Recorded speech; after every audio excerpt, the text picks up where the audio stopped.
Good morning everyone, or afternoon, or evening, depending where you are on the earth. Welcome back to my channel. Today we're going to be looking at the GSX-R. The Eliminator is not a professional mechanic and is not responsible for any personal injury or vehicle damage that may result from individuals attempting the repair shown in this video. You have been warned. Try at your own risk. This is an X-TRE from HealTech. Today we're going to be installing this on the 07 GSX-R1000. Basically what this does is this tricks the bike into always thinking that it's in fifth gear to eliminate the ignition timing restrictions in the first four gears and to eliminate the top speed limiter and the RPM limiter in sixth gear. So basically this is going to make it a completely unrestricted 1000cc motorcycle without having to flash the ECU. Inside the package we have the TRE module itself. We have a wire harness with 3 ends on it. One of them, you'll notice, is labeled 2 ECM. That's important. A couple of zip ties, an instruction sheet.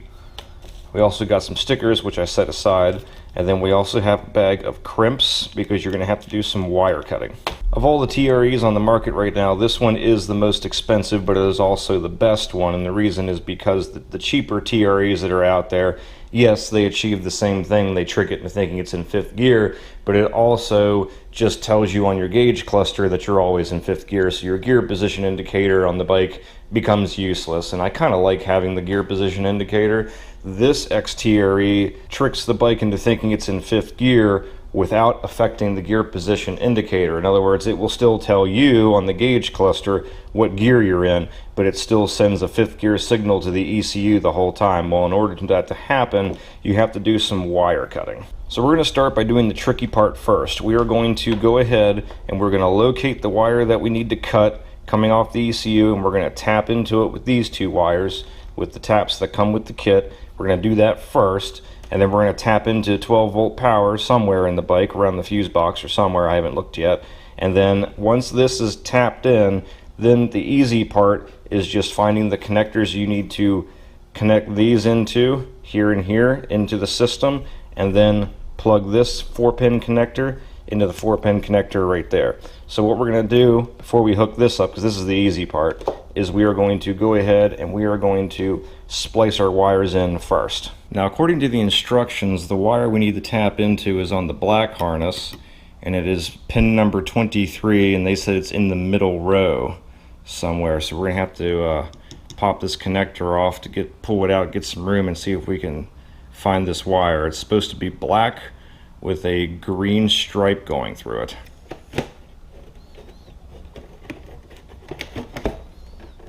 I have to remove this out of my way to give me some room.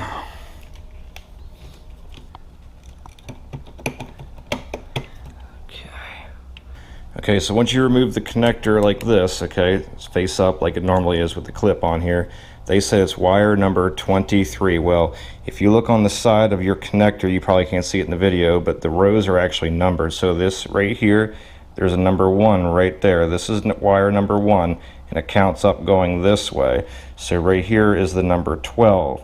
This orange one right here is wire number 12. So it counts from 1 up to 12, and then it goes back over to this side, the middle row, and it goes up from there. So this red wire right here, this is wire number 13. There's a 13 right there, and it counts up to 24 on this side. That yellow wire right there, that's wire number 24. Well, 23 is the one right to the right of that one. So this one right here, they're kind of twisted. I don't know if you can see that or not, but this wire right here that I'm pointing at, this black one with the green stripe, wire number 23, that is the wire that we have to tap into with our wire taps. So now what I'm going to have to do to get some access to more of that wire length is I'm going to have to cut this shielding back, or just unwrap it back enough that I have enough wire in there that I can cut it, strip out the ends a little bit, and then hook it into those splicers, and then we should be good.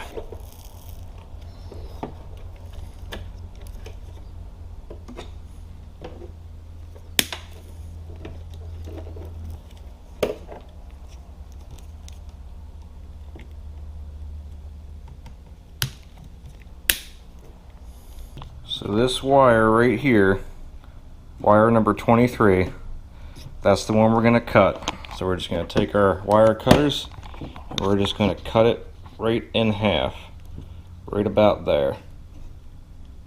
Now the nice thing about these connectors that they send you with the kit, I don't know if you've seen these before, they're not used as much here in the US, they're used mostly in the UK, but they call them jelly taps or jelly crimps. Basically it just has some dielectric grease in there and a blade, and all you have to do is stick the wire in there, both of them, as far back in as you can, and then just squeeze that orange or yellow button down with a pair of pliers. Now the nice thing about using these is you don't have to worry about stripping the insulation off the wire. You don't have to cut the sheath off or anything, which is good because we have very little wire to work with here and it's hard to work in there. You don't have to do that. Just cut it, just stick them right in there and just squeeze them with a pair of pliers, and that blade will cut through the insulation, cut through the sheath, and cut into the metal wire, and it makes the connection, so you don't have to worry about that. So they are actually kind of nice and easy to use. So we're just going to put one end in like that, and we're going to get our 4-pin connector.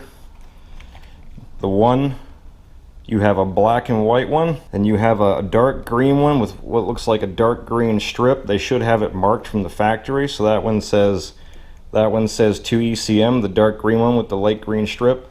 That one gets crimped into the wire going into the harness. This other one here, the black one with the white stripe, gets crimped onto the other end of the wire that's going down through the bike. Try to get this on camera well, but it's going to be tricky. It's a tight spot. We are going to thread that wire down into there so they're both all the way in. I'm going to take my pliers and I'm just going to crimp that down. There it is. That's one side. Now we just got to do the other side.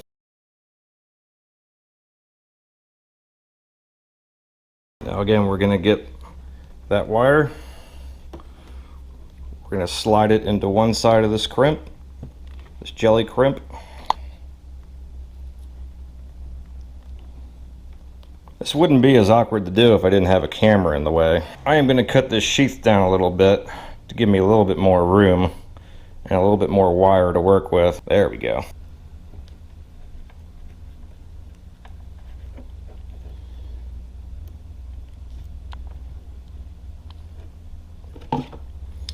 Okay, I got them both on. Now I'm just going to crimp it.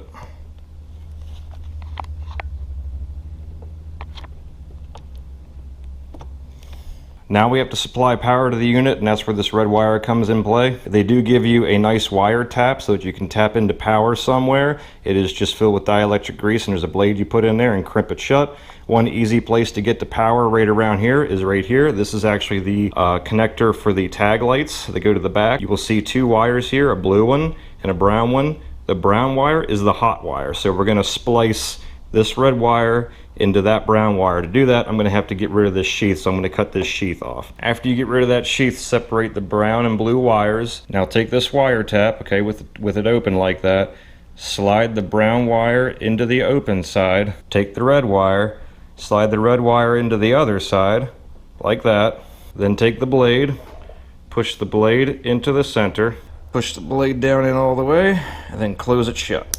Now that we got our 4-pin connector all hooked up, before we go any further, we can check to make sure that this is hooked up correctly and everything's making connection before we install the TRE. We can go ahead and turn on the key. Now you'll notice that right now the green neutral light is on, and instead of there being a gear 0, it's just a dashed line, which means the computer is not getting a gear signal. The reason why it's not getting a gear position signal is because we tapped into the wire with this hookup, but right now the circuit is broken because they're not touching each other. Well, in the kit they give you this bypass jumper, and you can plug that bypass jumper into this plug, and that will reconnect those two wires we cut down there, and it will complete the circuit from the gear position sensor, and it will send the signal back to the computer like normal. So plug the jumper plug in and turn your key back on. And now you can see I'm getting a green neutral light and I'm getting a gear 0, which means the gear position sensor is now sending the signal back to the computer again. The reason why HealTech gives you this jumper is in case down the road for whatever reason you want to remove your TRE, you don't have to go back in there and reconnect all those wires and undo all of your wire splicing. All you have to do is just plug this jumper into here and the bike will go right back to stock like nothing happened. Now that we've got our 4-pin connector all wired up to everything and ready to go, now we have to install the actual TRE itself, and we're going to have to tap into the wire harness going from the gear position sensor to the computer in order to find that. You want to lift up your gas tank, find the main cable line right here, this big one, running along on the clutch side of the bike, okay? And the wire harness you need is that one right there. You need to pull that one apart, and it's in a little bit of a tight space, but you gotta pull that one apart and then connect this one in, male to female, male to female. This one is kind of a pain to get to because it's so tight, but kind of reach in there. I got my right hand inside, and I'm kind of pulling them apart with my fingers while I push down on this with a screwdriver. It's just kind of tedious, but there we go. Got them apart. Just make sure they click into place. Now the last step is to hook in the 4-pin connector.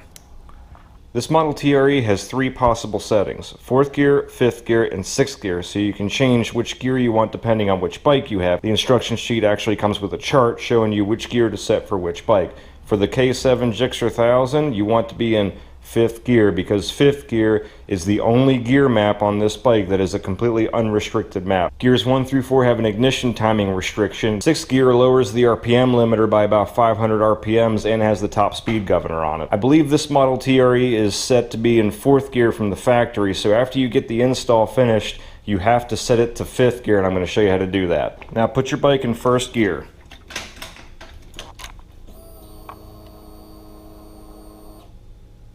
When it comes up, it will show you what gear it's set for the first couple of seconds, and then it goes back to 1st gear. So right now it's set for 4th gear, but we want to set it to 5th gear. So in order to change it to 5th gear with the bike still on, click the bike up into 5th gear. 5th gear. Now go ahead and turn the power off. Let it sit for about 5 to 10 seconds. Turn the key back on. And it should read that you're in 5th gear when it boots, and it should accept that value. You see the blink? When it blinks, that means it took 5th gear as the set gear. Now to check to make sure that it actually took 5th gear as the setting, turn the key off, put it back down into 1st gear. Now if we did it right, when we turn the key on, it should come up as 5th gear for the first couple of seconds, and then switch back to 1st gear.